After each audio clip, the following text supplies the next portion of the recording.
Hey guys, how's it going? Are you well? I hope you're well. Scott here from Cookie Cottage. I just thought you might like to come with me as I harvest some wine cap. There's some different fungi along the way, and you can actually hear the squelching in the path here. We've had a lot of rain recently, and this wood chip path has just soaked it up really well. I say wood chip path, you know it's a mushroom bed really. So we've got some little pins coming up there. Some wine cap just popping up. Now normally they pop up at the sides of the mushroom beds, you know, adjacent to the vegetable beds or the berry beds.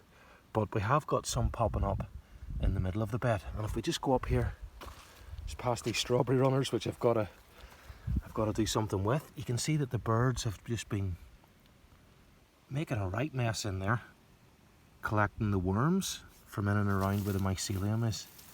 And we've got this lovely wine cap mushroom, or King Stropharia, or garden giant, just popping up out of the mushroom bed, which I suppose isn't anything to be shocked about. There's another one just popping through, little pinhead. See that?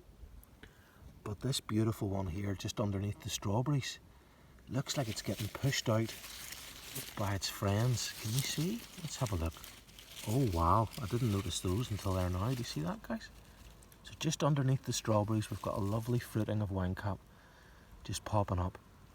Untouched by the slugs, which is interesting. And just underneath here, if I get a little closer, without damaging the mushrooms, you can see that these little ones are actually pushing through this big one from underneath. Can you see that? So I think we can just literally lift this one away without even having to put any pressure on at all. Let me see if I can get a better view. Sorry about that. Hang on a wee second, guys. I do apologise. Now, I think I'm going to come around the other side so we can get a better look, because the leaf of the strawberry plant just gets in the way there. There. Can you see that these mushrooms are kind of pushing through underneath this bigger one that was there first?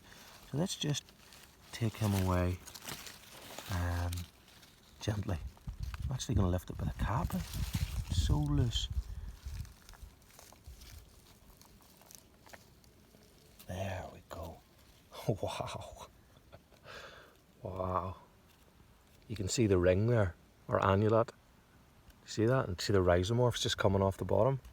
How beautiful is that, guys? It's an absolutely stunning specimen. I hope you're enjoying that as much as I am. You can see it's got that lovely burgundy wine cap. It hasn't been exposed to much sunshine recently, so it hasn't been bleached like the ones that I harvested here last week. But just look at that. It really is, and it feels really weighty. I can imagine there's quite a weight to that, at least a couple of 100 grams, of which 90% is water, by the way. But so isn't that just fabulous? So we'll just set them to the side. We'll just have a look at what was happening there. You can see they were definitely pushing up from below it. And we've got more coming there, as we saw. Just get a better view. Pull back those strawberry leaves. And the wine cap seem to love the strawberries. They always seem to pop up beside the strawberries. If you remember last year, guys, we had a lot of fruitings in and around the base of the strawberries and the raspberries, which makes a lot of sense. You can see the mycelium everywhere. And in this mushroom bed here, you can see it's just absolutely, completely, I don't want to say infiltrated, I would say consumed. The wood chips and the straw and the second layer of wood chips that have been laid here have been completely consumed by the wine cap. And it's turning it to beautiful soil, which the berries are going to love. As you can tell, they're thriving. And we've got this beautiful medicinal gourmet edible mushroom just at the right time to harvest for enjoying. Although I don't know if I'm going to enjoy this one cooked tonight for tea. I think what I'm going to do, guys, is separate separate the cap from the stem butt, and then replant this stem butt somewhere else on the property, and then more wine cap will come from that. It's something that you can do. It's really cool, it's really easy, and it's a great way to spread it around your property. And then the cap, I think I'm going to add that to the others that I have drying in the sunlight, and that concentrates the vitamin D levels to really high levels. Like it really brings it up from what it would be, which is naturally quite good, but I want it to be really high so that I can take this during winter as a natural vitamin D supplement. And there's also lots of other medicinal properties in there too. Now, there's loads of other things that you can do, but I don't really hear anybody talk about these, so I'll not mention the other ones as other people have already. Okay, my friends, I'll leave it there. Just wanted to share that with you, that magical moment of harvesting the wine cap. Sending lots of love from the cottage.